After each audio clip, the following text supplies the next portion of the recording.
Holy shit, look at that guy on the wrong side of the highway. He's going to kill somebody. Hey! Hey! What's going on? Joker wants to race. All right, come on, let's go. Put your window down! He wants something. He's probably drunk. You're going the wrong way! What? You're going the wrong way! We're going. Yeah, how could he know? Thank you. You're going in the wrong direction! You're going to kill somebody!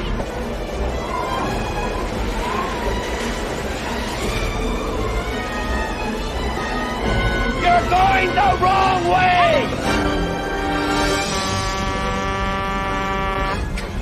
What is it?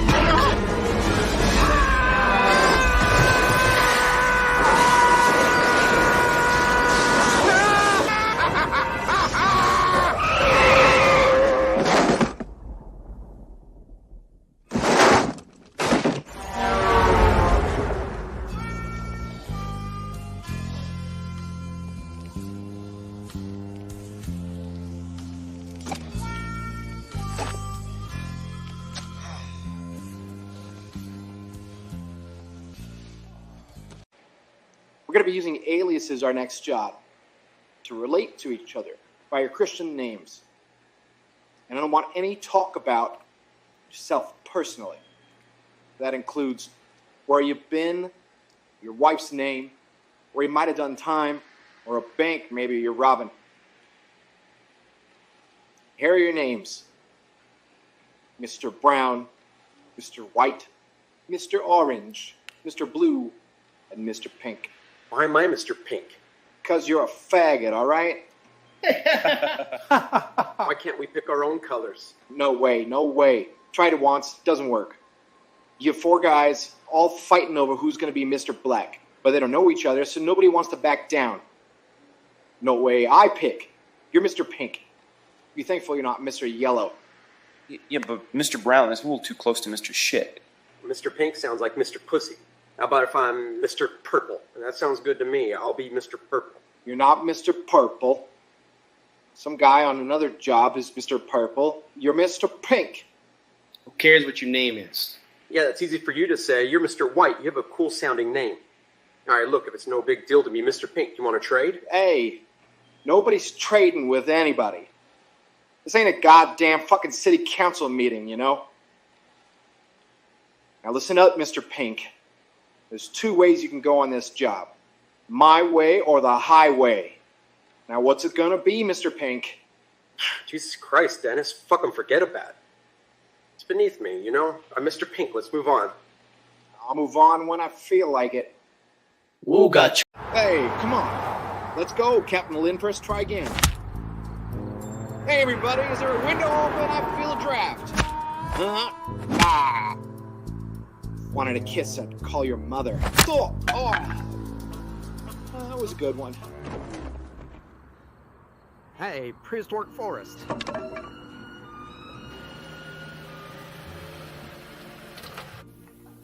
I'm sorry. Yeah. I'm sorry, Andy. I shouldn't have called an apple fritter a donut. Really? What changed your mind? Well, might have been that 2x4 you hit me with out there. Hurts here, a little bit here, but mostly here. Yeah, well.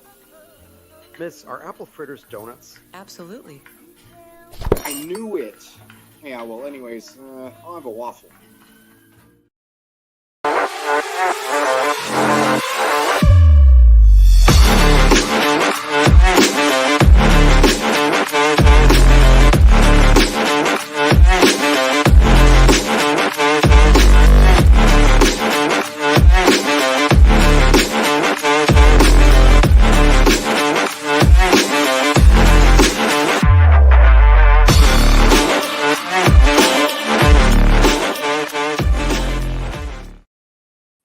Well, hello, everybody. It is Wednesday afternoon, a beautiful Wednesday, nice and sunny outside, 3 p.m. Eastern time.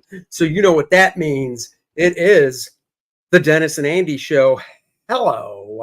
And welcome to Wednesday, new comic book day. We both ran down to our local comic shop, picked up smallest week I've probably had in months and months.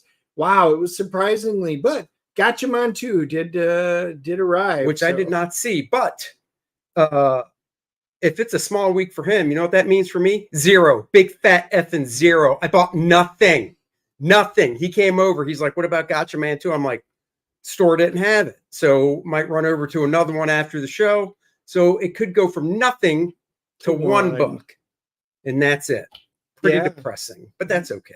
It happens. Hey, it is. You have to get a small week every once in a while. It is the end of the month. Maybe it was that fifth odd week. Not sure, but it happens. It does. Okay. And I was at GalaxyCon over the weekend with my daughter and picked up a few trade paperbacks and stuff. GalaxyCon, I'm going to have a serious talk with my daughter and be like, look, I know you like getting autographs and meeting some of the celebrities.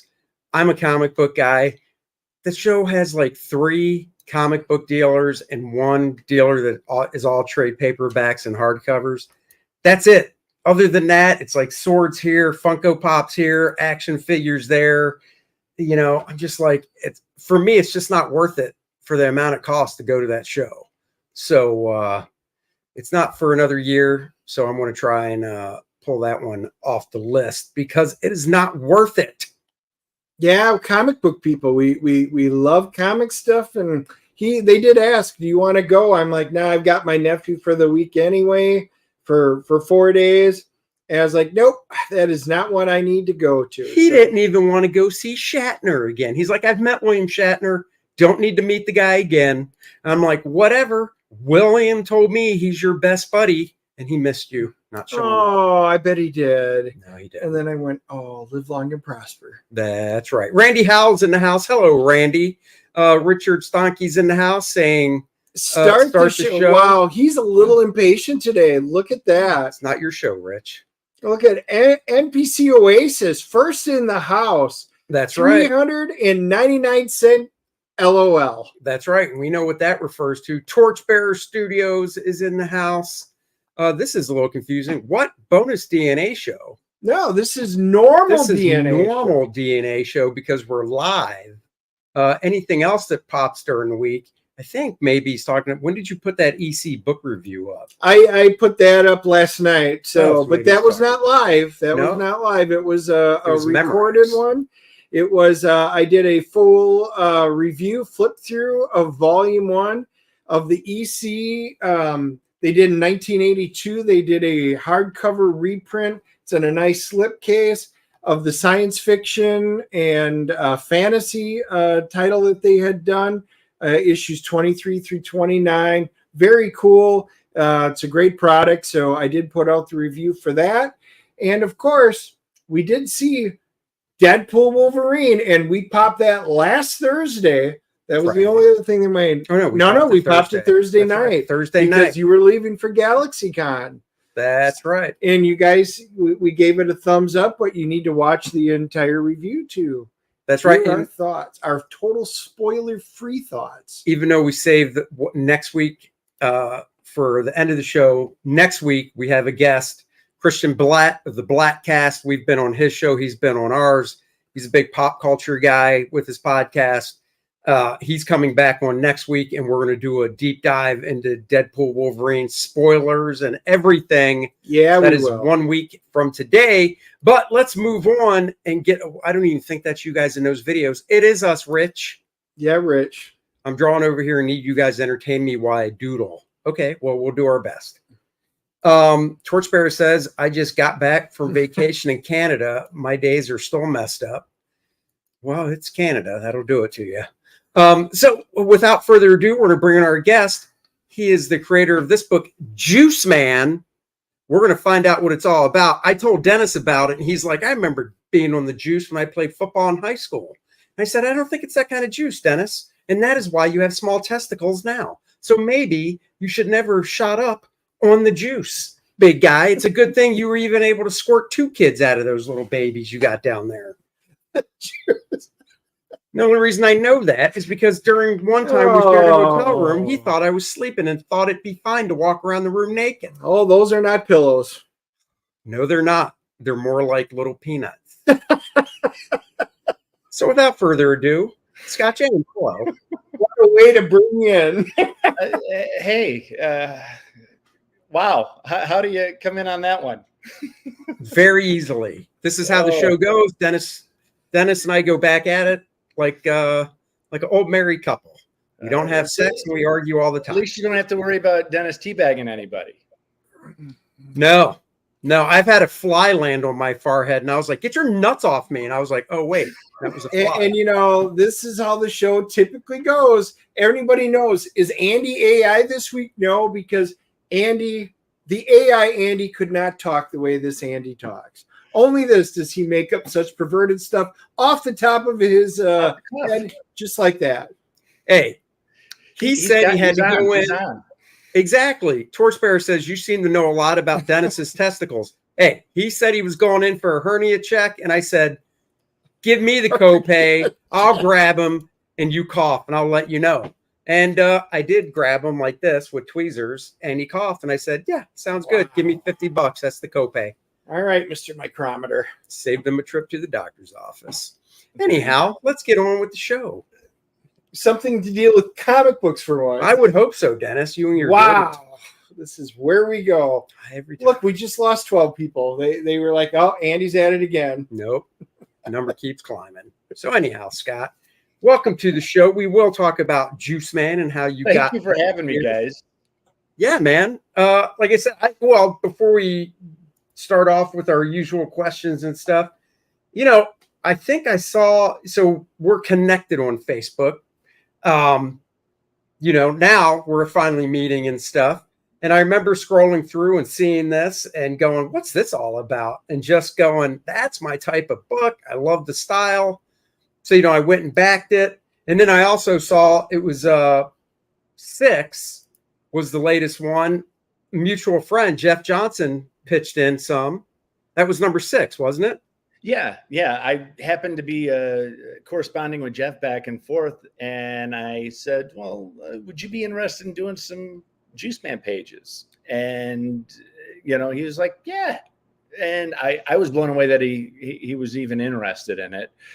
He seemed to dig the story and the style and the characters, and he lended his skills to actually a total of 7 pages.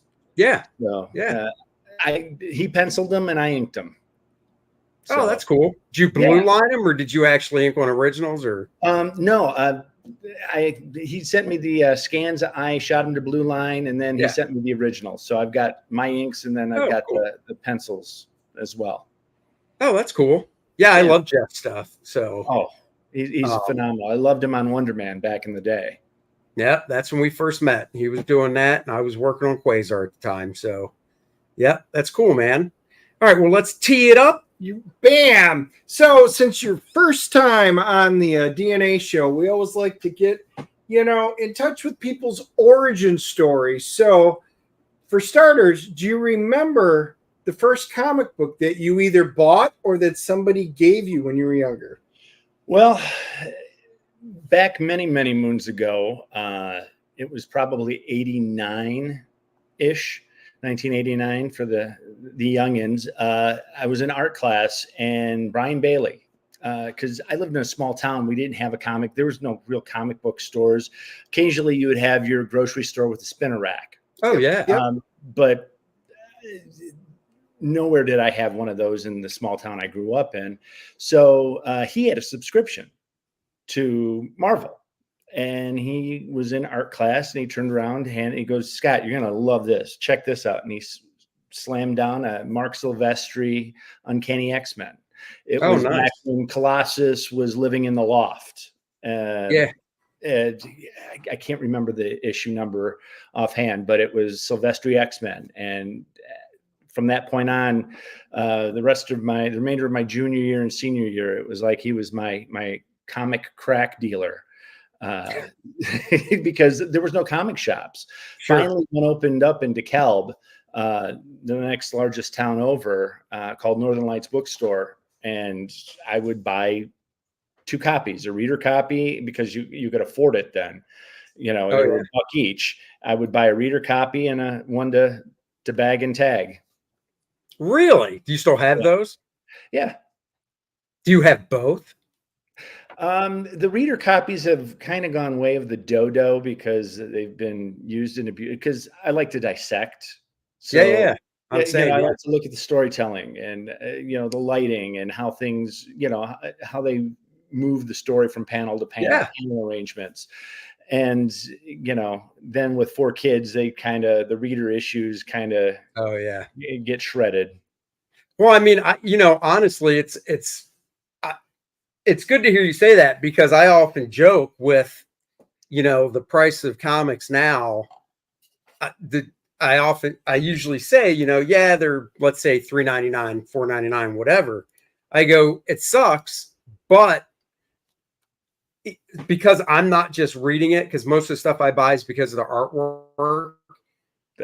It'll take me with a standard, 22-page story in a 32-page book. It'll take me a good half hour or more to go through it, because I'm dissecting it, trying to, peel like the onion apart on how the artist did it and try to get inside their head.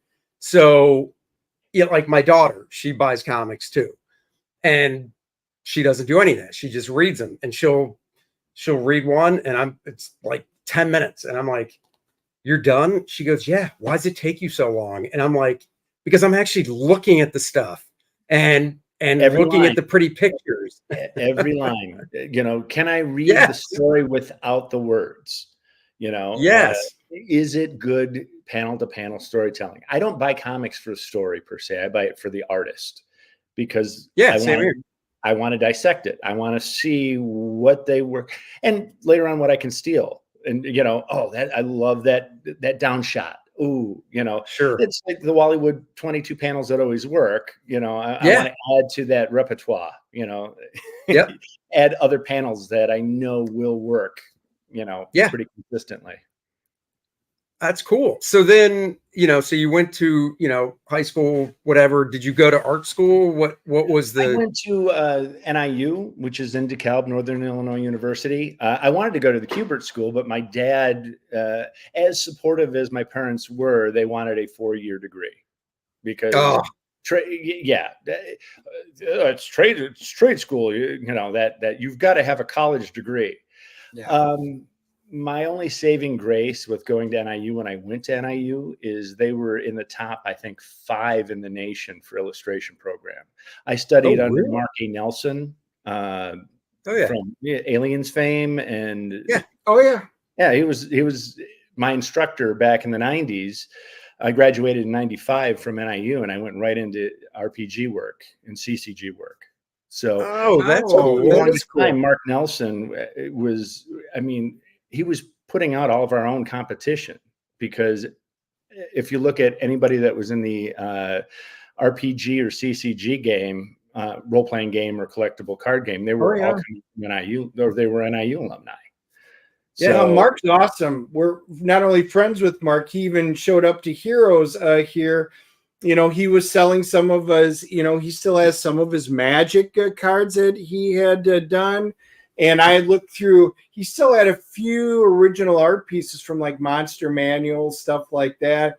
Going through it, he did a bunch of the artwork for the Choose Your Own Adventure books and stuff. And, now I think he just did Thunder Hunter, I think was his current one. Yeah, I just saw him he was at, Graham Crackers in DeKalb.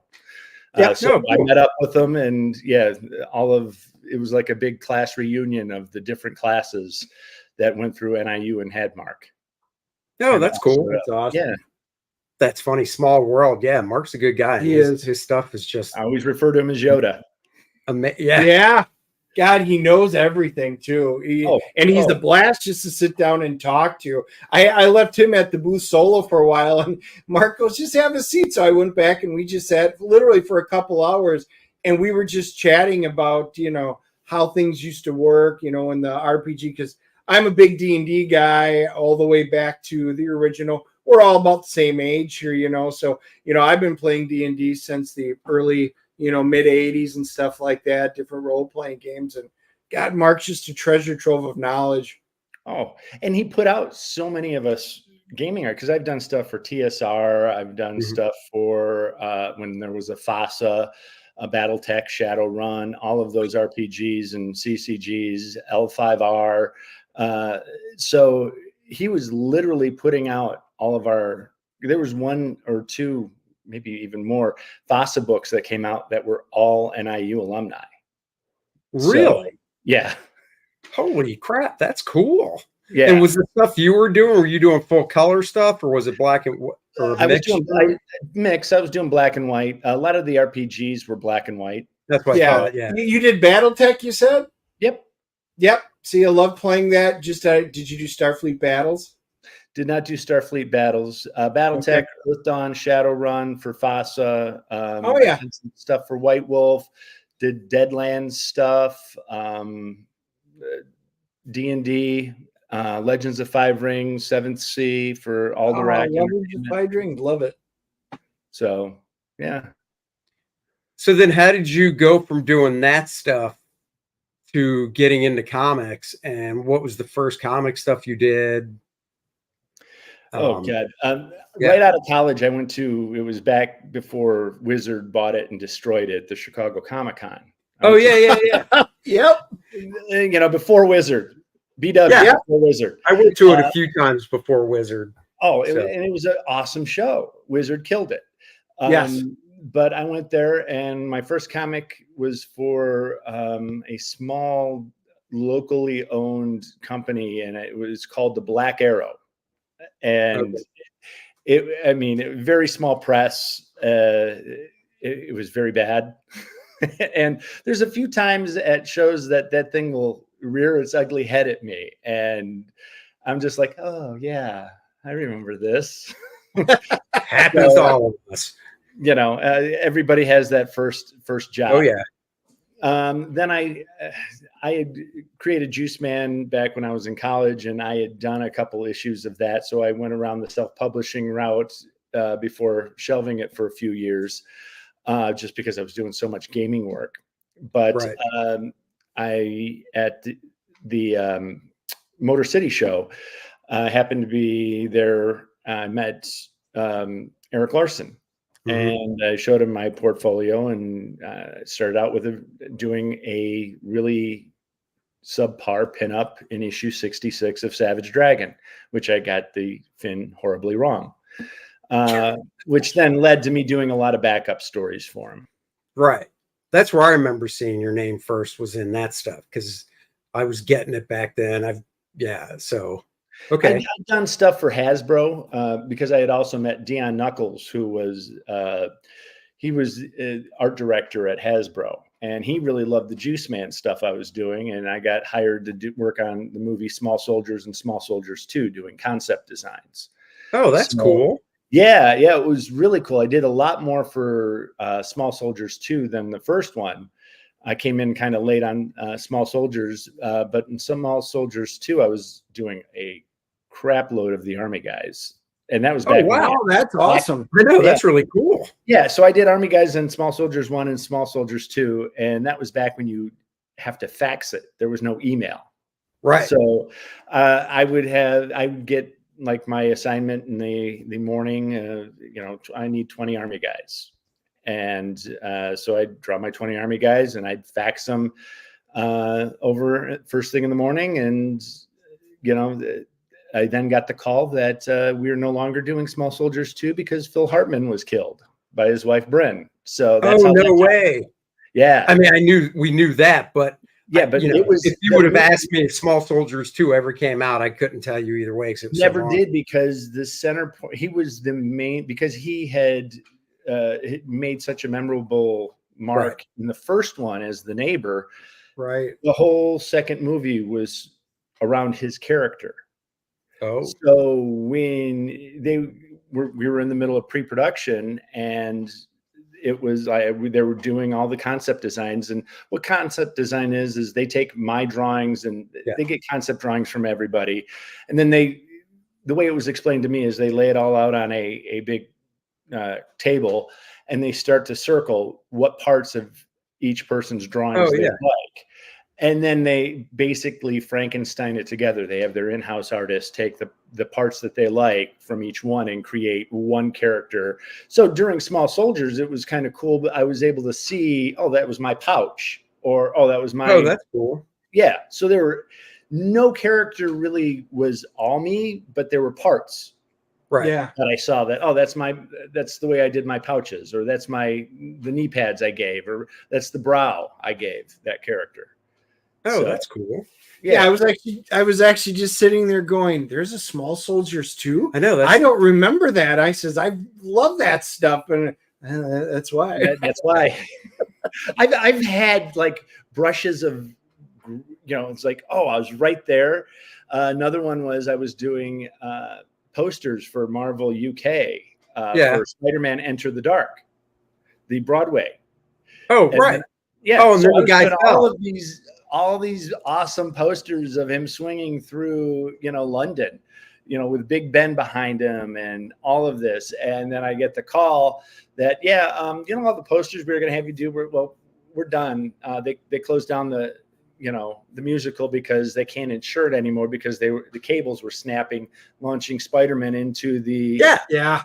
Nobody died, but a guy got hurt bad. Really bad. Right? And audience members were getting hurt too. So...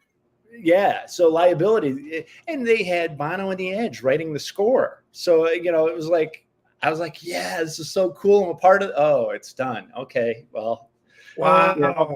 Torchbearer says, I remember Scott's work on Small Soldiers. We had a bunch of the concept artwork from Toy Soldiers at a toy company I worked at. See, that would make sense because that would move right over onto the toy division. Yeah. Because I'm assuming that they made toys from the stuff. Yeah, well, and I did a lot of work for Hasbro there for a while. Like there was a Fox animated cartoon called Action Man. Oh, okay. It was all computer generated, but they used concept artists. And it was back when I had an answering machine, and I wish I still had the tape, but it was one of the coolest calls I got. Dion Knuckles called me and said, hey, I just wanted to congratulate you. They're using your design, because with it being CGI, I only had to draw the heads. So I got paid a flat rate to draw all these heads. Yep. And for all these characters. And he goes, yeah, we're going to use your design for the main head of Alex, the Action Man, the main character. So congratulations. This is a great thing. And I was like, yeah, that's totally awesome. I designed the look of Action Man, the face of Action Man. And then I walk into Toys R Us back when there was Toys R Us, and it was like Action Man on a paraglider, Action Man on a snowmobile, Action Man in a tutu, Action Man. They had a million Action Men, and I'm like looking and going, oh, okay, they made a pretty penny off of that design. But I also, because it was your stuff on all of it. It was my design of I designed the face. It was like a Ken doll body, but then it was a 3D sculpt of my design for the head because it was a big Fox cartoon. Oh, wow. Yeah, Alex Action Man. And I did the math and I was like, oh, okay, I kind of got screwed on that one. But that's what Prater's asking is, do they pay you for the use of your head? Hope so. No.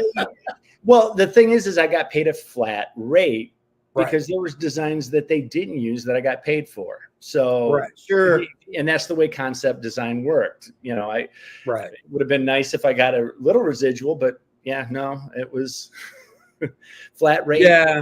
You got a feather in your cap. Yeah. And I could say I designed the look of that Action Man in a tutu and on a snowboard. And they'll go prove it. Well, damn it. No check stubs. No. That's still, all that is really just cool to be able to have done all that stuff leading up to, when did you start with, because like I was saying, I jumped on Juiceman with issue 6 when I saw it. So when did one officially come out of this new series then? Oh gosh, out of the new series, one came out a few years ago. Just because I also teach middle school art, so okay. kind of balance both. So it's probably 2 years ago, maybe 3 years ago, maybe a little longer, that issue 1 came out. And issue 1 was a larger issue, and I reinvented it. Because I had published 2 under Infinite Dreams Presents, 2 issues of Juiceman that I had done back when I was in college. Okay. Or at the end of college, beginning of my comic book, or wanting to move into comics, out of gaming into comics. I'd taken the characters that I created when I was in college and used it as my sketchbook, where I would come up with the stories and then, practice my panel to panel storytelling. Sure. And at that time I was working as Ron Wagner's assistant in his, oh, cool. Yeah, I'd taken a couple classes. He was doing a local comic book workshop at a art store, and I befriended him, and there for about 1.5 years, I was, is basically a studio monkey, making his copies.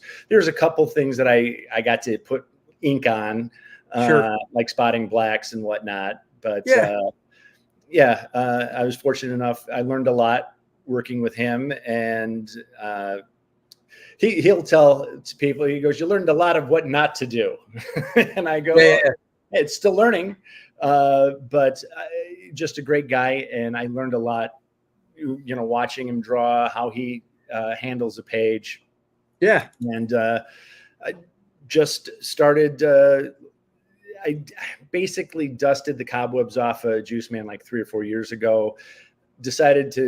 I reused in that first issue. I reused some of my older pages, which were 25 plus years old. Oh, wow. Okay. Yeah, there was some stuff I was like, I don't want to throw the baby out with the bathwater. I knew that the first issue was going to be, some quasi origin story. But there were some beats of the story that I wanted to keep, and I looked at it and I was like, okay, these pages are, I could redraw them, but they serve the purpose. They tell the story. They're not, wretched. So I kept a couple of the original pages, redrew some of it, changed some of the opening sequences, added like the whole back half. So it was a interesting process, trying to keep some of the pages, but yet tell a better story. Sure. If that makes sense. Yeah. No, it does. Randy's saying, I believe the Juiceman trade paperback is available via Marcosia on Amazon and other sites. Yeah, you can get it at Barnes and Noble. Order it on Barnes and Noble. You can get it through Walmart on Walmart.com. Oh, cool. And so. Oh, that's cool. I didn't even notice. Oh, yeah, you do have an ISBN. I didn't even notice. So yeah, that's I did some work for Marcosia. I did Starship Troopers, 2 issues of Starship Troopers for Marcosia. Oh, okay. Yep. And then I did a creator-owned book that I did with co-created with Cy Defont, which was the Case Files of Harlan Falk, and that went from Marcosia. And then I contacted Harry and said, I'm interested in having you guys publish Juiceman, but I don't want to give up any of the property. Right. So he was like, okay, we can work something out. And we did. And right now they're currently publishing Marcosia doesn't want to deal with the floppies anymore, or the individual issues. So I just do those myself. And because to me, I like having the individual issues. Oh, yeah. Yeah. It's just nostalgia. Maybe it's... No, dude, I agree. That's why, I was glad I was able to get the trade. And then, moving forward, I'll just, obviously, when you do a new Kickstarter, back the single. What, Do you work traditionally, or is it digital? How you working? I work traditionally. I still do layouts. I'll lay out a page because that, to me, that's getting my ideas down. I was pen pals with Alex Toth for the last 3 years of his life. And no way. Yeah. Dude, that is so cool. Another guy artist that we know, a guy named Paul Ravoche, who he was basically pen pals with Alex since the 80s. Yeah, I'm not that long. I wish I would have started sooner. And I mean, how the hell did that even come about? I bought a postcard off of eBay with his address on it, and then I just wrote him a letter. Really? And he wrote you back, huh? Oh yeah, yeah. I've got one of the last drawings he did before he passed. He sent it to me, I think, in November. He passed the next May. Late November, he sent me a picture of Zatanna. Oh, nice. Yeah. And a 6x9 sheet folded in an envelope. And you're like, oh my God. Yeah. Oh yeah. So then I sent him back, Charlie, he was in an assisted living facility at that time. And I knew he liked Charlie Chaplin, Charlie Chaplin. He also liked, I can't think of the name of the Asian detective. It was old black and white. Charlie Chan. Okay. Do you know what I'm talking about? I know what you're talking about. Yeah, I don't remember. So I got him a whole bunch of DVDs and a DVD player. And yeah, Charlie Chan. Charlie Chan. I thought it was Charlie Chan. Charlie Chaplin and Charlie Chan, and got him some old, videos on DVD and a DVD player, because I know he didn't have one. And I sent it to him, and my last postcard was late December from him, and I noticed a decline in the handwriting. It was a lot shakier, and really? Yeah, and it said, "Too much is too much is too much. You flood me with these gifts, no more." And that was the last postcard I got from him. But in that 3 years, I pissed him off, and he would get mad at me, and then I'd get, a couple weeks later, I'd get "Hey, how are you doing, old boy?" And I'd be like, "Oh, okay, apparently we're talking again." I mean, I never met him, never talked to him, but from the people I know that did, you're now the third person. He was cantankerous that way. But I wouldn't have it any other way, because there's things that he said about my work. There was things that he liked, and there was things he didn't like. And being an educator, I always self-reflect, and I reflect on what he said. And he kept telling me, think more, draw less. If you think more, you innately draw less. Right. So I'm constantly thinking about what beats I want to tell in a story, where I want to go on a page. So I'm always doing thumbnails, and I'll just I'll do thumbnails, and then I'll enlarge them. And I work my pages, for speed's sake, I work actual comic book size. Oh, do you? That's cool. Yeah, well, I mean, the thing I like about your style is, it's exaggerated, it's cartoony, but just from looking at it, I wouldn't be able to tell that, and I think it works. So, and that's what matters the most in this day and age. Plus, with scanning, back in the day, you had to work larger because of the reduction and everything.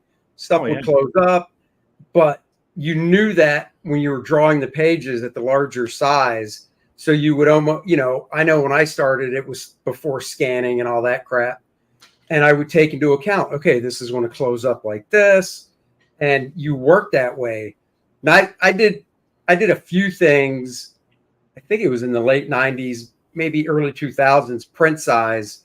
And it just wasn't for me. That was just too small.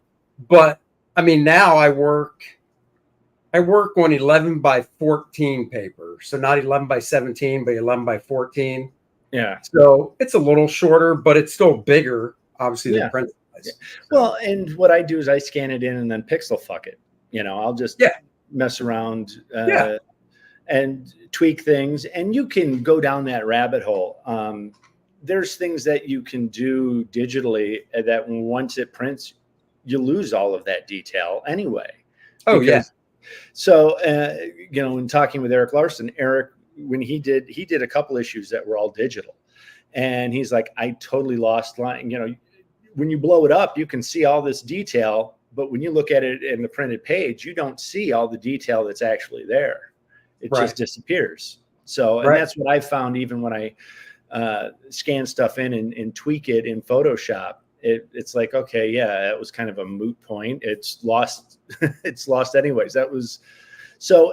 I find that also working actual size, the economy of line, it really helps you determine what lines are important and what's not.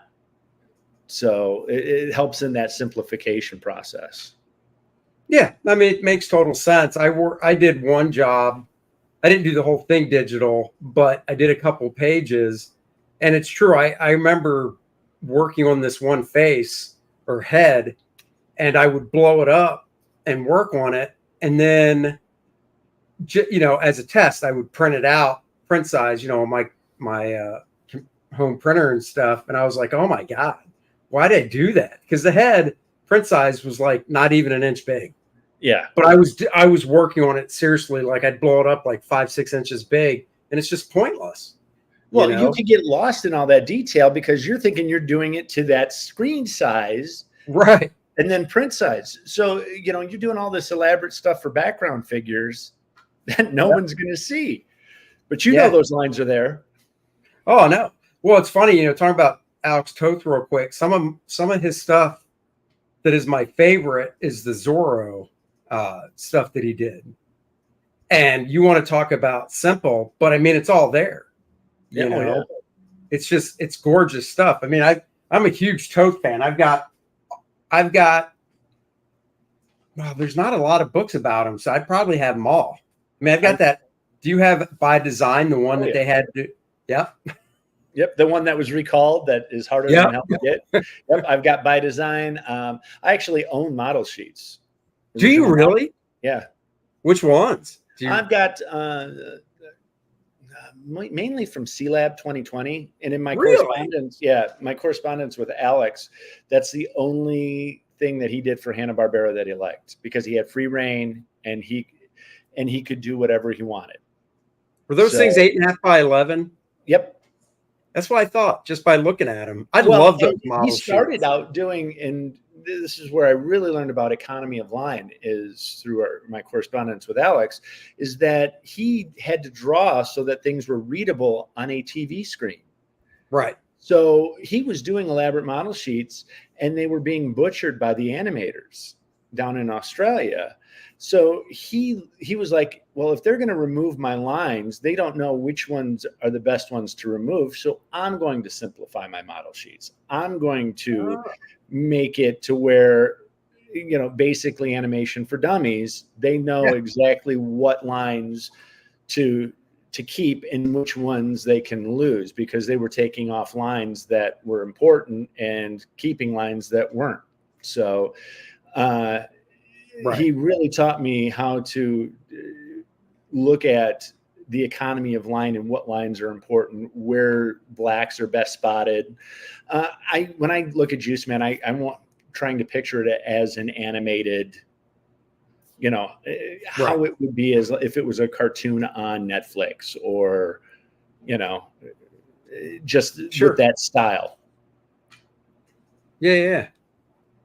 Oh, that's really cool. I see, you know, one of the things I like about Juiceman is you can definitely tell that you're a fan of Larson's work looking through it. Yeah. Was that a real conscious thing? Like, did you move that way or was your stuff always, because, you know, he's been around, Savage Dragon's been around since obviously 92. So I was doing such photorealistic stuff when I was doing gaming work for D&D. Oh, yeah. That I found it quite refreshing to do more cartoony. And the thing is when I created Juiceman, it was when I was in college and I would watch, you know, back in the 90s, there was a thing where guys they skipped leg day quite regularly. So I'd watch these guys come out of the student union. Well, that's why they're the size of Tic Tacs right now. Right. I'd see guys coming out with these big buff upper bodies and these little legs just as they walk, and you just close to home for you, isn't it, big guy? Don't have any idea what you're talking about. and I would refer to him as, oh, look, there goes another juice man. You know, there goes another juice man. So I was going to ask how you came up with the concept. So that's how I came up with the concept. So I started filling my sketchbook with these big upper bodies and little twiggy legs, and I'd refer to him as my juice man. Oh, look, it's Scott's drawn juice man again.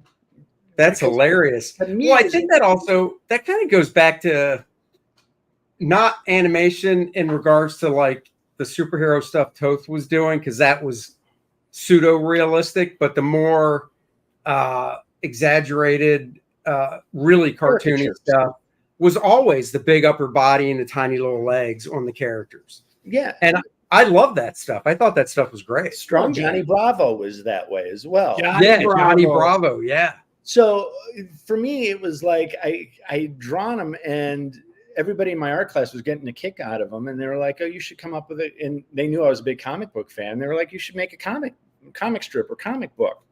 Yeah. So that's where I started to create these other characters, this ensemble. And then I came up with the origin. I'm like, God, he's got to have a reason why his legs are smaller besides skipping leg day. So I made him. He was a paraplegic, and he was in a wheelchair. Right. And due to the severe atrophy of being in the wheelchair, his lower body didn't grow in the same proportion as his upper body when he injected himself with the super serum. Yeah. So that's why you've got such that different visual from upper body to lower body. Yeah. You know, so, but that's kind of how Juiceman came about, was me just watching the world around me. Well, of course, we didn't have cell phones to distract ourselves with. So, you know, boredom is what spurs creativity. Oh, yeah, definitely. And unfortunately, this generation isn't bored. So, you know, it can go on a whole different conversation with that. But, you know, I was just observing the world around me, and I saw what I thought was visually amusing, and these guys that would skip leg day, and I would go to parties, and I would see him hitting on these girls at these parties, and just it struck a chord, and it made me giggle, and they were my muse, apparently. How do you go about writing your stuff? Do you actually write a script, or do you just draw it out while you're doing thumbnails? I draw it out. I have a starting point, kind of a midpoint, and an end point. And I know I want to hit the 3 beats. And then how I get there is determined on how I lay out the page. Okay. So there's no actual writing a Word document and stuff. Nope. I don't write a word until I go to scripted after I've drawn all the pages.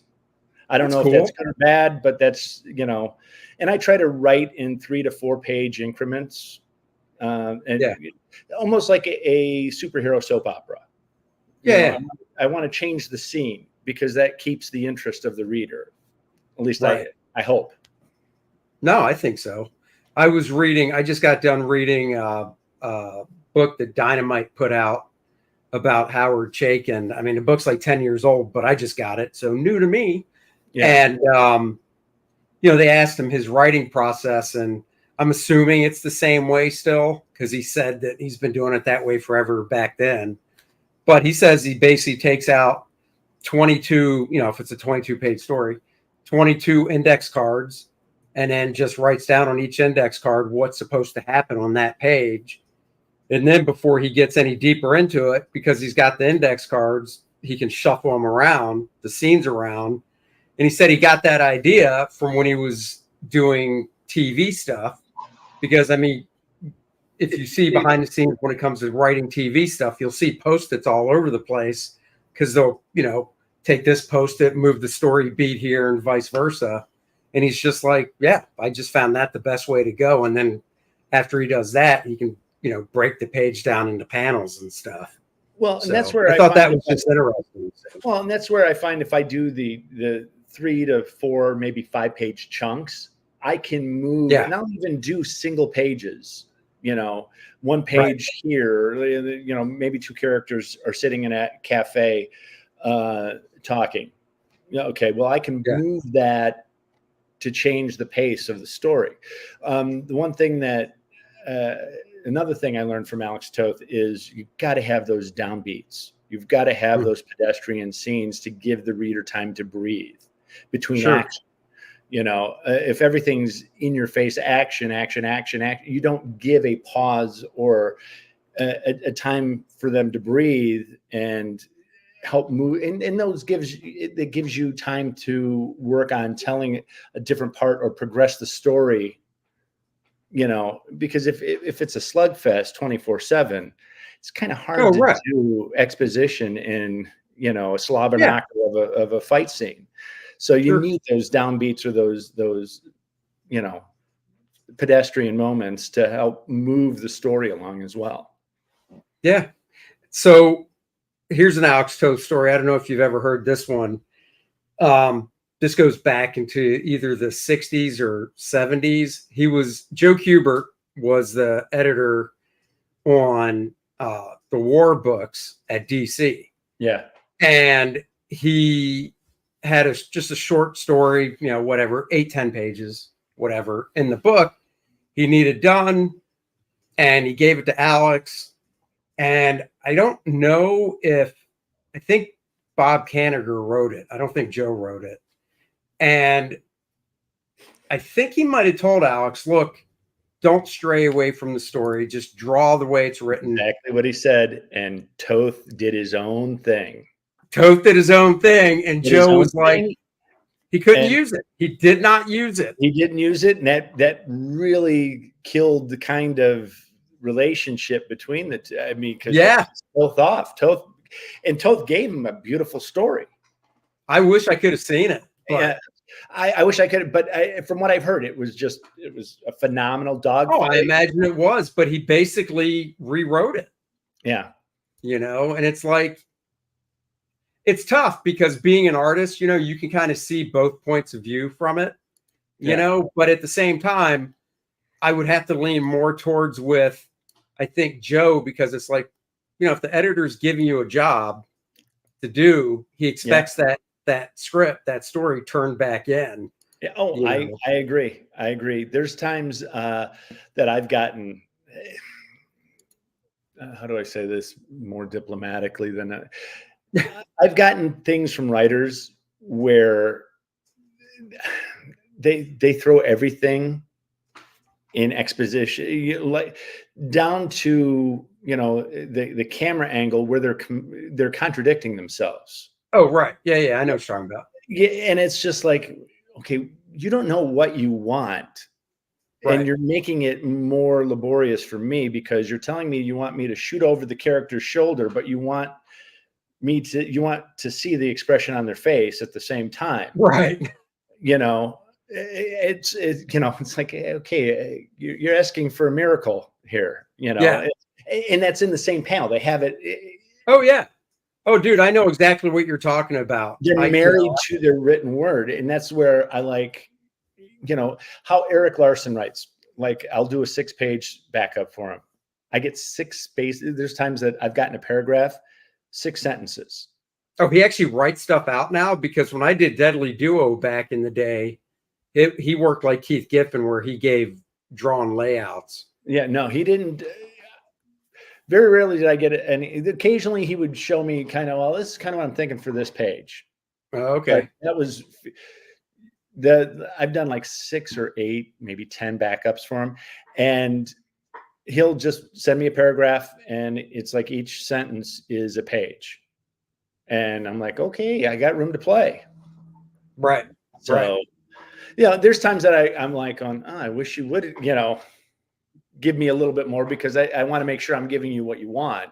Right. Sure. But, sure. You know, sometimes you can have it, you know, the extreme on either end. Sometimes. Yeah. I mean, I think there's a happy medium, but at the same time, if that's all you're getting, then whoever wrote it, if that's how they write, they can't complain when they get it back. Exactly. You know, well, and you know, I guess I would prefer to have less, because it gives me more to play with. Right. And it's like, Ron Wagner always used to tell me it's the little bits of business over here. You can put little bits of business in the background. If you've got breathing room, you can do little things. I remember in Daredevil, when he was working on Daredevil, I was in his studio, and there was a bit that he did that I think J.M. DeMathis, if I'm saying his name right, was writing it. And everything was in the rain. Mm-hmm. Everything was moody in the rain. And, and I think it irritated Ron a little bit, but there was a bit of business where Ron, and it was all Ron, it wasn't in the script, anything, but there was enough breathing room where Ron could be Ron. And he did a bit of business where these cops, their character Sir had toppled these crates on top of Daredevil, and there was blood, and the cops were there investigating. Well, he has in the background a cop with an umbrella trying to keep the crime scene dry. Oh, that's cool. And he's doing, and another cop is directing him on trying to keep, because the rain is coming into the skylight that they crash through. And it's this little bit of, it's almost like a Charlie Chaplin kind of little bit of business that's happening in the background. If the writer doesn't give that breathing room, you don't get that creativity. You don't get that little bit of business, that extra character development for these background characters, which could be entertaining or add to the story. Sure. No, so I had Ron as a substitute in the Kubert school, and then for one class. And then in 2000, 2001, somewhere around there, when I was working at CrossGen in Florida, he was doing some stuff for us, and they flew him down, and he was only going to be in town for like, I don't know, a week, something like that. And he crashed at my place for the time while he was, coming into CrossGen and stuff. So yeah, I've always liked Ron's stuff. Just really energetic. If you're talking to Ron is always. I wouldn't need the copious amounts of coffee if I had the energy that man has. Right. That's how he is. I have not talked to him in 20 years since then, but I know exactly what you mean. And he always described it as the William Shatner school of overacting. That was, I use that phrase, and that's what, it's not mine. That's what when he would tell me, Scotty, you got to do William Shatner school. You got to be able to make it big so that the people in the back seats, if Shatner's on stage, he's overacting. It's so that the people in the back can see what's going on. You want that over dramatic acting when you're doing comic books to help tell that story. That's really, you could draw that down to just how to draw comics the Marvel way. You know what I mean? You've got the guy, it's that classic drawing that Buscema does in the book of the different actions of a guy punching. And it's like, this is weak, better, best. And, and that's what it is. And that's what a lot of comics these days, I think, lack, because it's almost the antithesis of how to draw comics the Marvel way. It's like, oh, this guy's getting punched. And you can go, oh yeah, and that dude looked at a photo for the guy punching because he's standing straight up and down as he's punching, which might be real in a boxing match, but in comics, it's boring. Yeah, exactly. And I'm finding it harder to find artists that I like and pick up. And I don't know if you're finding it's. Oh yeah, dude. I used to buy. I never went crazy every week, but I'd buy 5-6 comics a week, because of the art and stuff. But a lot of the guys I like aren't doing stuff anymore. There was different styles. Not as regularly. Everybody the pendulum has shifted. You'd have the Kubert or the Kirby, and then you'd have, Silvestri or Lee. You'd have balance, now everybody draws the same. Yeah. There's no delineation between different styles. You might get a Herberto Ramos or a Chris Baccello. Sure. You don't have, At least I feel. I could be wrong, but again, I mean, you look at a lot of what Marvel and DC put out, and it's definitely more of the sameness than it has been. You know, comes across to me milk toast. It is. I went from $150 a week down to probably 40 to 60, depending on the week. Dude, that's your crack habit. We're not talking about crack. All independent stuff. I don't even do Marvel or DC at all anymore. I dropped, and dude, I'm an X-Men guy. I got them all. I collected them my entire life. All X titles, anything to do with X-Men. It's unreadable. It's on. I would say watchable because I don't even like the art in most of it anymore. It's boring, and they've completely destroyed all the characters that I grew up and loved. So I do all independent stuff now, small press stuff, and crowdfunding. That's almost all my comics now. Yeah, I used to have from issue 100 to present date Uncanny X-Men. And I was like you. I picked up 2 of each title. I had a reader to burn through, and I had, my bag and tag. After Lee left, I stayed through Andy Kubert. Yep. After Andy Kubert is when I kind of stopped. And even with Andy Kubert, it was like, how fucking dusty is the X Mansion? I mean, there's clouds of dust everywhere. Because it was easy not to draw feet. I just made dust cloud. Right. But after Andy Kubert, it was like, okay, I'm done. I think I'm done. I'm done with the X books. I don't think Claremont was writing it anymore. The story wasn't as compelling.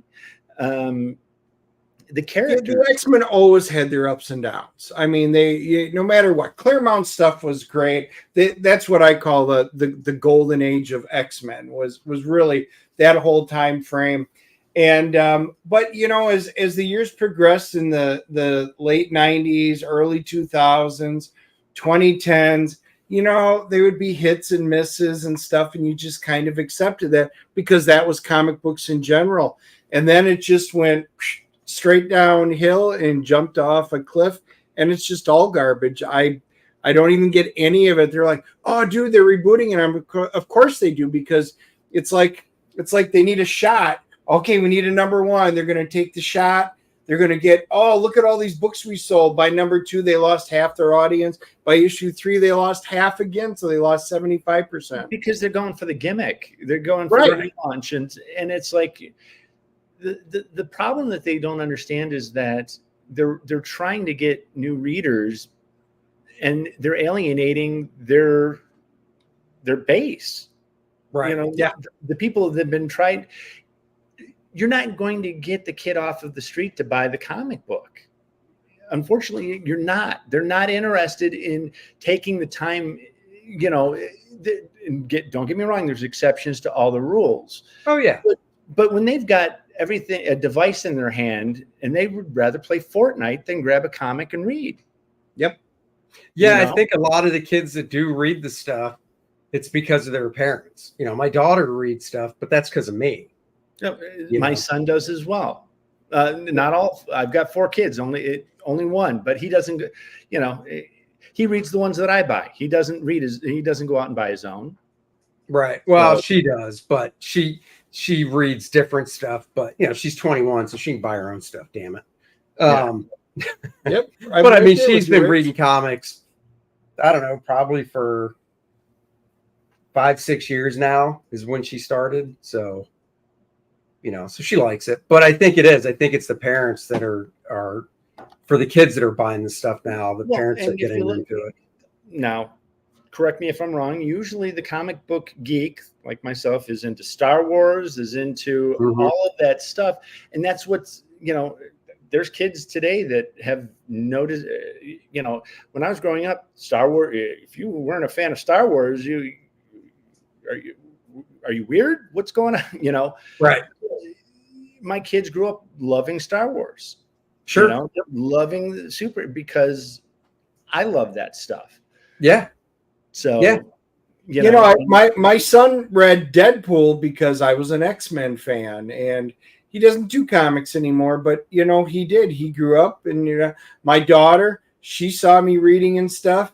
She's manga. She loves manga. And I mean, she would read all the different titles. She's the one who got me into Attack on Titan and stuff like that. And you know, and that's just it. But it all started because I've read comics and X-Men, mostly Marvel. I way outdid, probably 10-1 over DC, but you know. Yeah, see, I'm not a big DC guy. I picked up, okay, when Capullo was doing Batman, I picked up Batman. Could I say I read it? Yep. No, I looked at the pretty pictures. Romita Jr., love Romita Jr.'s work. Oh, yeah. Pick him up on Amazing Spider-Man. I couldn't tell you what the story's about. I just look at the pretty pictures because to me, it's his story Romita Jr.'s panel-to-panel storytelling is phenomenal. Oh, it's top notch. Yeah. Yeah. So I don't have to necessarily read, and to me, it's all the same. Yeah. You know, And that's just it. Look at most of the stuff. I was just there today. I picked up some of the new issues, looked through it, and I'm like, nope. And I saw, oh, there was a cool Wolverine Deadpool cover, and then it was, what if Donald Duck was Wolverine? And I'm like, wow, is this really what we've resorted to? I picked it up out of morbid curiosity, looked through it, and I'm like, wow, okay. And I literally went through the whole rack, and I'm like, no, once again, nothing on Marvel or DC, and that's just the stuff. It's formulaic, and I swear to God, they fired half their staff, and they have AI writing it because it's all the same story. It's recycled. Everything is, you know, there's nothing new, and these writers are writing themselves into the story. Yeah.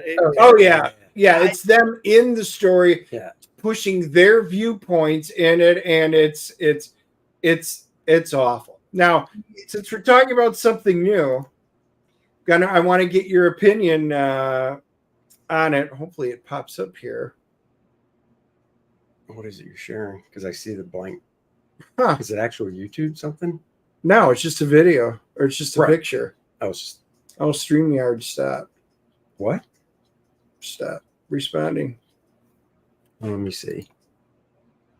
Let's see what happens if I pull it up.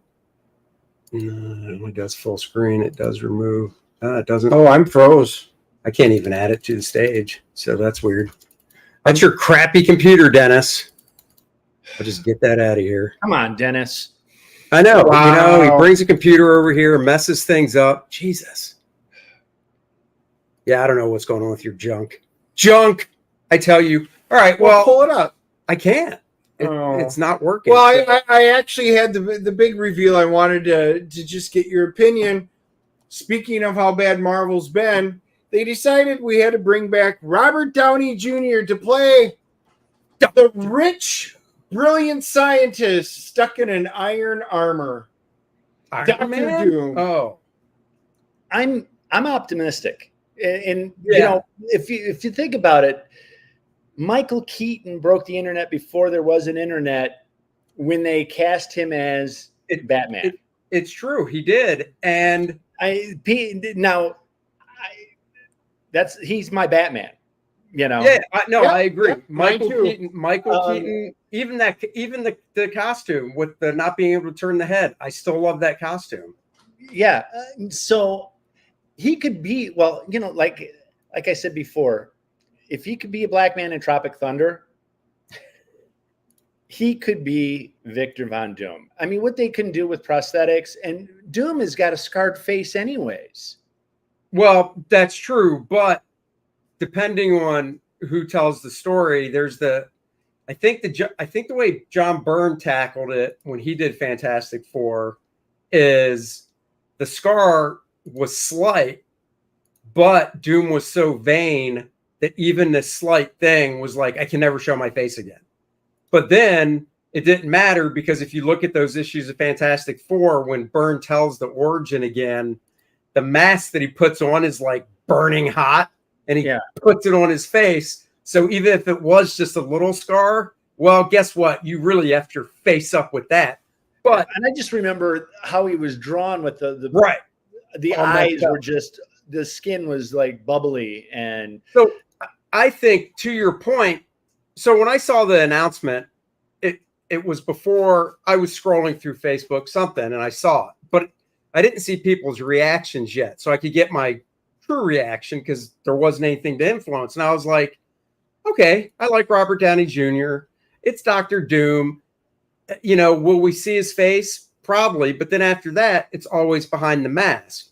And then you have to think Dr. Doom, if they want, they can have him do an accent. Because, I mean, he's a fantastic actor. Oh, yeah. So if he does an accent and you never see his face, except maybe in like a brief origin, okay, I don't care. Yeah. That's fine. That's, again, I'm holding out, hopefully optimistic. I'm like you. I'm very optimistic. There it is. Yeah. I'm super optimistic about it because I don't know enough. There, he doesn't look like Tony Stark. No. He doesn't look like Tony Stark there, to me. No, and part of it is, one, he shaved, but two, you know, shit, Endgame was 5 years ago. You know, he's aged. Mm-hmm. You know? I don't know. I'm not, I do, you know, there is that part of me that, of course, like a lot of people are probably, which is there are so many good actors out there.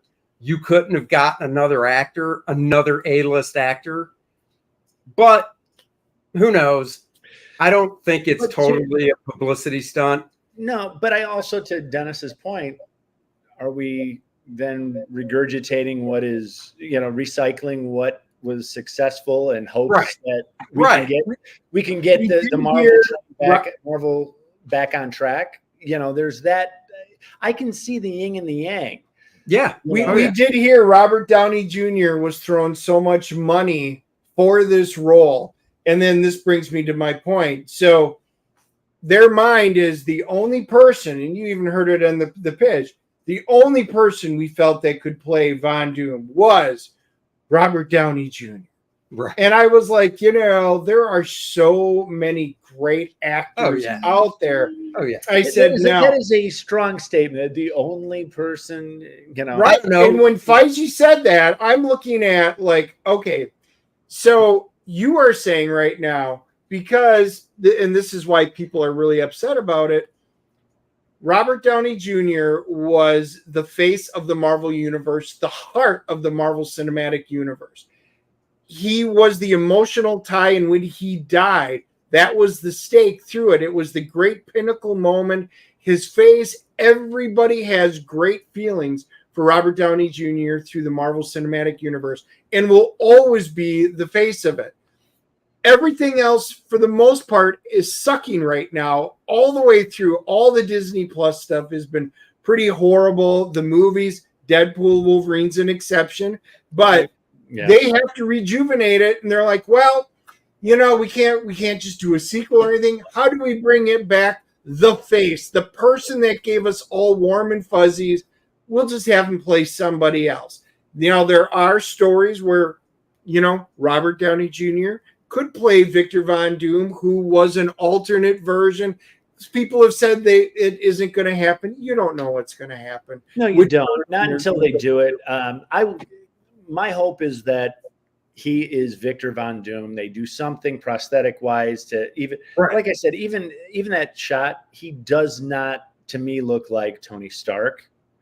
But you know, once he's behind the mask, you know, right. And like I said, if he does an accent, and once again, he's a fantastic actor, and it comes down to he can do an accent. He can carry himself differently, you know, physically carry himself differently.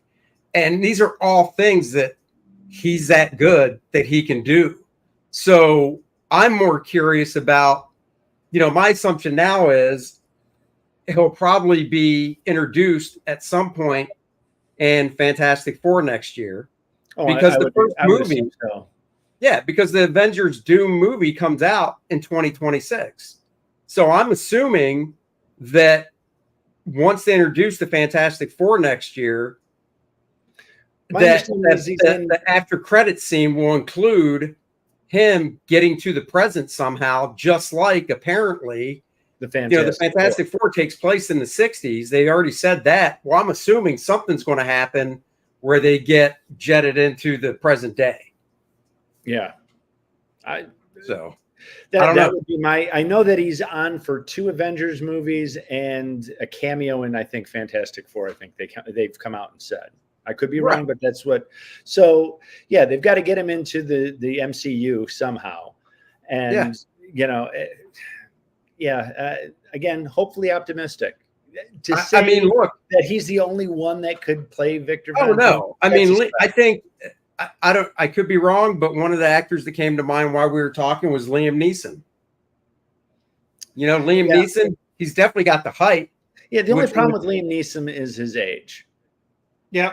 Yeah, but they could do once he's behind the mask, that doesn't matter, and anything before that, you're right. If they can do Hank Pym, what's that? If they could de-age Hank Pym, Michael Douglas. If they could do that to Michael Douglas, they could do it to Liam Neeson. I think Liam Neeson's voice would be perfect for Doom. Yeah. No, actually, again, when they said that, there's so many actors, I was like, oh, wow, there are so many good actors that could, but they are paying him some undisclosed but incredibly absorbent amount of money just to make appearances to drag him back in. That is what leads me to believe it's not that, okay, we need him as the face because we don't know what else to do at this point. And also it benefits him because after he left the MCU, what has he really done that has been blockbuster? Nothing. Nothing. So he's getting a payday, and 2, he's going someplace that's comfortable. So I think wasn't Dr. Doolittle or just Doolittle after Endgame? He did one of them in between, I think. He did do so. The most memorable thing is Oppenheimer. Sherlock. Yep. Sherlock would be the most memorable, but he did that, I believe, before. Oh, that was before. Yeah, that was before. So what did he did do? I think Oppenheimer is the big thing he was in. Yeah, Oppenheimer. See, I haven't seen that one yet. Oh, that's good. It is really good. He's not the starring character though. He's more of just a. Well, he was even nominated. There's technically 2 lead stories, and he is the B-roll lead of that one compared to the actual creation of the atomic bomb. Yeah, that's true. Yeah, but he was great as a senator. Was a B character, so he's used to playing that B role. Yeah. So trying to be funny. Because Marvel sold all their A-listers out back in the day, so he did a phenomenal job taking a B-list character and making him an A-tier character. Right. Channing Tatum's more suited. That's funny. I won't say a whole lot until we talk about the movie next week. That's right. But that's a good one. That is funny. All right. Well, let's see. We're getting towards the end of the show, and what we always do at the end is, of course, talk about Kor-Drath, The Awakening. That's the book Dennis and I are doing right now, live on Indiegogo. You guys can go check it out. The link is, of course, in the description below. Kor-Drath, 64-page graphic novel. Kor-Drath and Adriana are back, fighting for the Shattered Reach, the land they live in. They need to prevent the evil Vordoom the Undying from collecting the ancient artifacts that would allow him the power to take over the Shattered Reach. Join Kor-Drath and Adriana on their latest quest as they go about their business trying to stop him and Necronite and Lilith from their evil plans. A couple new characters, some new monsters are in it. Click on the link in the description, scroll through the campaign at your leisure, see all the good stuff you can get. Of course, we've got the main cover that I did with Dan Lawless on colors. We've got the throwback homage cover that I did. Bud Root is back with his variant cover featuring Adriana. And if you did partake in the first campaign, And you got Bud's cover for that book. Let's see, is this the right image? It is. Those covers line up and go right together to form one nice big image. So if you didn't back it on the first campaign, you can still get that variant cover as an add-on, so you can put the two together. We've got the Adriana t-shirt that featuring Bud's art. Of course, he did the Lilith that we made into a shirt. We've got a black and white edition of the book that you can read. It's not the artist edition like we did with the first campaign that was an oversized hardcover. This is a standard, just regular graphic novel, but the whole book is in black and white. Let's keep scrolling. The new game module Dennis wrote, Demise and Dracomort. Tell us a little bit about the game module, Dennis. Well, in this one, the sequel to the first one, you are now in a village. And a village a couple generations ago got rid of a dragon. However, little did they know that some of the spawn of the dragon survived. And generations later, they've grown up. Dragons have come back for revenge. So what is the town going to do now that they're being invaded? Only you'll be able to tell by the characters you make to defeat the dragons. There you go. The cover is by Bart Sears and Dan Lawless. They did the cover for the first one, and they're back for the cover for this one. We got the CBCS authorized signature graded and slabbed book. So once they come in, Dennis and I will sign them. And if you back this tier, we will mail you the graded book once we get it back from CBCS. Parody ad is back, and we are only $441 away from the first stretch goal, the Vordoom, the Undying playable character card. So if you are into the role-playing aspect of it, this is a playable character, just like the first 4 cards we did with the first campaign. Art on the front by myself and Dan Lawless, and on the back are stats that Dennis created for the character. He is a badass, but he and could so be is defeated. Vordoom. That's right. Oh, no, not you, Dennis. Yeah, that's what you meant. Nah, I saved the sweet talking for when we're not on air. Oh, boy. You know that. Great add-ons. I'm doing Kor-Drath, the layouts. So it's all the layouts before I go to inking for Kor-Drath, the Awakening. So if you got this and the black and white edition, you could compare. So guys, go check it out. And manga version of The Reckoning, black and white, manga size, edited E for everyone, color digest size, a little bit bigger, but it's a digest size of Kor-Drath, The Reckoning. Now your kids can read them too instead of playing on their phones while you're in the car. That's right. We've got a minifigure of Kor-Drath that is also available. Let's see. Is it this one? Nope. It's that one. There you go. Each one comes in its own clamshell. You can get the 2-inch size, 3-inch, or 5-inch minifigure of Kor-Drath to either play in your role-playing game or just display. And, of course, we are also doing the, here it is, nice and bigger, the collector box. The Awakening tier gets you every variant cover, gets you the game module, gets you the Adriana playing card, and the collector box shipped in another box, so this one doesn't get messed up. So you can also add it on if you just want the box with one book. So guys, go check that out. And of course, we are still doing Kor-Drath, The Christmas Miracle, the children's book. That's right, 24 pages of story. The book is 28 pages. It is for kids, early readers. I'm drawing it in a simpler style. And yeah, you can read it to your fledgling reader, or they can read it themselves if they're just learning to read. So check this out. We've got a coloring and activity book that has the whole story in black and white. So you can color it with the text, and of course, extra pages of connect the dots, crossword, word search, things like that. So you can, once again, get that little one off the tech and give them some crayons. But wait, there's the adult version. That's right. We want people that read Kor-Drath, The Reckoning, and The Awakening to be able to enjoy this book.